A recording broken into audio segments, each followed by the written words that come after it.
Está começando agora um vídeo no canal. Esse vídeo eu não tenho a intenção que ninguém assista, visto que não tem tanta relevância para um público maior, a não ser para mim, talvez. Mas eu estarei compartilhando numa série de vídeos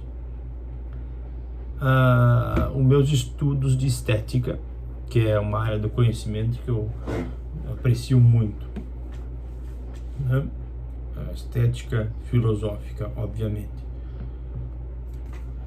E eu vou comentar, ler umas partes dos capítulos que eu estou escrevendo e vou comentar elas aqui no canal.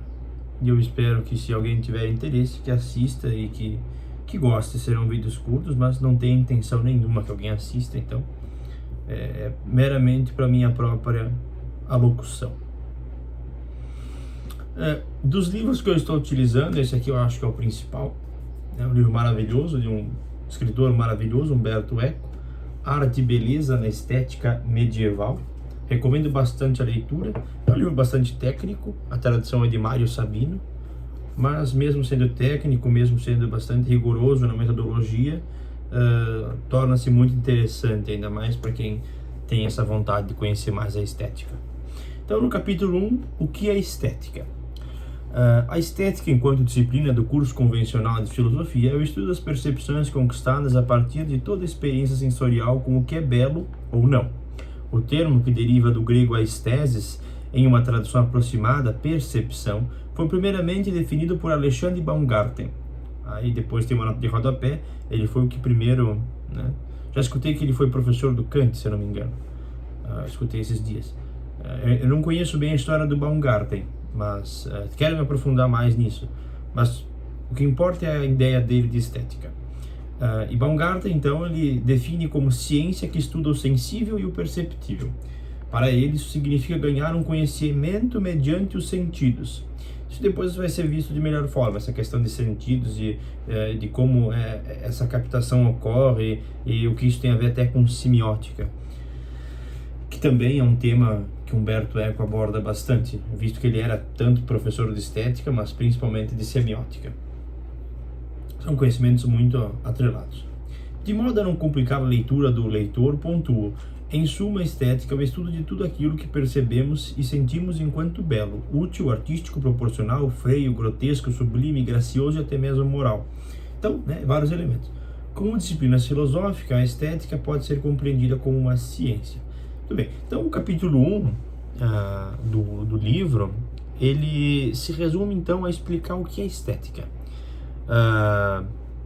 De fato, o termo estética ele foi muito trabalhado durante a história da filosofia e não se tem uma compreensão assim de todos os autores, porque, como eu disse, ele foi cunhado primeiramente por Alexandre Baumgarten. E o que faz com que, por exemplo, a estética para Platão não usou o termo estética, mas trabalhou o tema, né? Porque, e aí depois diz, seria ela uma ciência do belo? Aí continua, né? Então você vai ver que, por mais que os filósofos não tenham usado, né, o termo estética, eles trabalharam totalmente os campos estéticos. Isso é interessante porque ela foi uma filosofia que foi depois oficializada como ciência, mas que ela sempre esteve presente. É interessante, né? Outras também com os títulos hoje acadêmicos, né, talvez pudessem, ética e outras disciplinas também, a gente, até mesmo a metafísica, talvez não é questão do termo de ser utilizado, mas sempre esteve lá, sempre foi um conhecimento sendo trabalhado, sendo construído mediante a história. Questionou-se também, aí vou continuando, se a estética haveria de ter o direito de existir enquanto ciência. Mesmo sendo positiva a resposta a esta pergunta, as dúvidas não cessam, pois, sendo ela uma ciência, qual seria o seu objeto de estudo? Seria talvez o belo? Ou então a percepção do indivíduo? No que ela se difere da metafísica, da fenomenologia, da ética? E aí eu cito Vasquez, 1999, página 7, depois está no referencial. Mas se hoje concebermos que existe algo, assim como o universo estético, e com ele o modo de apropriação, contemplação, o comportamento humano específico ante seus objetos, e se por outro lado advertirmos que um ou outro não são estudados em sua especificidade por nenhuma das ciências específicas que conhecemos até agora, podemos concluir que se faz necessária uma ciência especial que se ocupe desses objetos e do comportamento humano em relação a eles, assim como das condições individuais e sociais em que ocorrem tais objetos e esses comportamentos.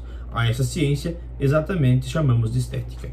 Então, falei meio rápido, mas de forma bastante crítica, né? Ele está trazendo esse ponto. Opa, se a gente não estuda, se não tem nada que de fato estude isso, se a metafísica não se ocupa disso, se a ética não se preocupa disso, se as outras áreas do conhecimento, opa, então é porque precisa ter algo específico. E aí nasce a estética, que, como eu disse, não é apenas o belo, né? Aqui eu trouxe vários elementos no início do primeiro parágrafo, porque se pode se pensar que a estética é a ciência do belo, e de fato mas não é só do belo. É isso que ele está querendo dizer, de certa forma, é isso que está querendo se apresentar, porque ela vai se preocupar com tudo aquilo que se percebe, com toda a parte sensorial, com toda a percepção do indivíduo, e propriamente você pode trabalhar o belo metafísico, e isso também é campo da estética, isso também é propriedade estética, né? Então, e você vai tratar isso num campo de ontologia, ou você vai tratar isso num estudo de estética?